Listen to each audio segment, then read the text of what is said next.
Hello दोस्तों, मैं रवि गोदावत आज फिर आपके सामने एक छोटी सी कहानी लेकर। ये कहानी है एक गाय और एक बाघ की। एक दिन एक गाय जंगल के पास चारा चर रही थी कि अचानक उसकी नजर उसकी तरफ आते हुए एक बाघ पर पड़ी।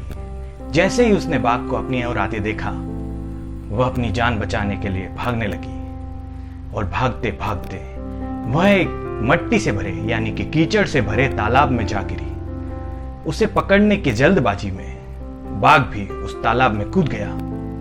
वह तालाब पूरी तरह मट्टी से भरा हुआ था, जिसमें गाय और बाघ दोनों बुरी तरह एक दूसरे से कुछ दूरी पर फंस गए थे। दोनों बाहर निकलने की बहुत कोशिश कर रहे थे, पर निकल नहीं पा रहे थे। तभी बाघ ने गुर्राते हुए कहा, आज तो मैं तुझे अपने दांतों से चबा जाऊंगा। दोनों कीचड़ के अंदर धंसने लगे।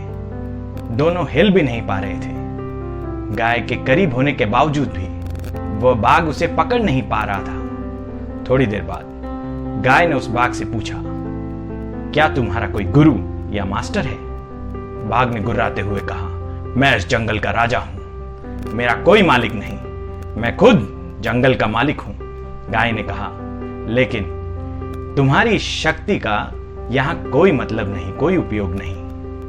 उस बाघ ने कहा, तुम भी तो फंस गई हो और मरने के करीब हो, तुम्हारी भी तो हालत मेरे जैसी ही है।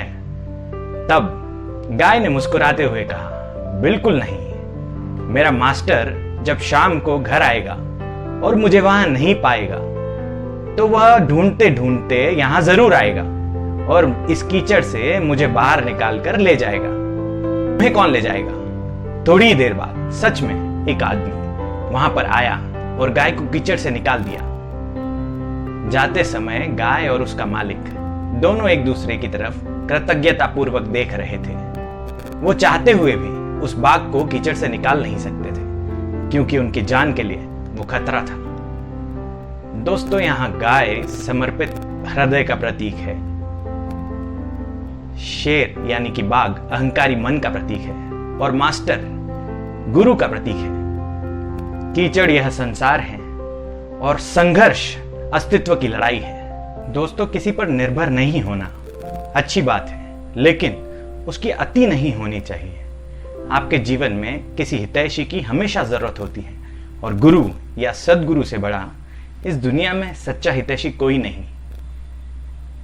दोस्तों, यह दोहा आपने सुना ही होगा, गुरु गोविंद दो खड़े काके लागू पाए, बलिहारी गुरु आपने गोविंद दियो बताए। इस दोहे में गुरु की महिमा के बारे में बताया गया है कि गुरु की महिमा अपरंपार है, क्योंकि गुरु ने ही गोविंद तक जाने का रास्ता हमें दिखाया है। और आपके जीवन में अगर कोई गुरु है तो निश्चय ही आप किसी भी तकलीफ में, किसी भी परेशानी में फंस जाएं तो वो आपको इस परेशानी से निकलने का रास्ता जरूर बता देंगे। धन्यवाद दोस्तों। अगर आपको ये कहानी पसंद आई हो तो लाइक करिएगा, शेयर करिएगा, कमेंट बॉक्स में लिखकर बताइएगा, चैनल को सब्सक्राइब कीजिएगा और बेल आइकन दबाना ना भूलिएगा।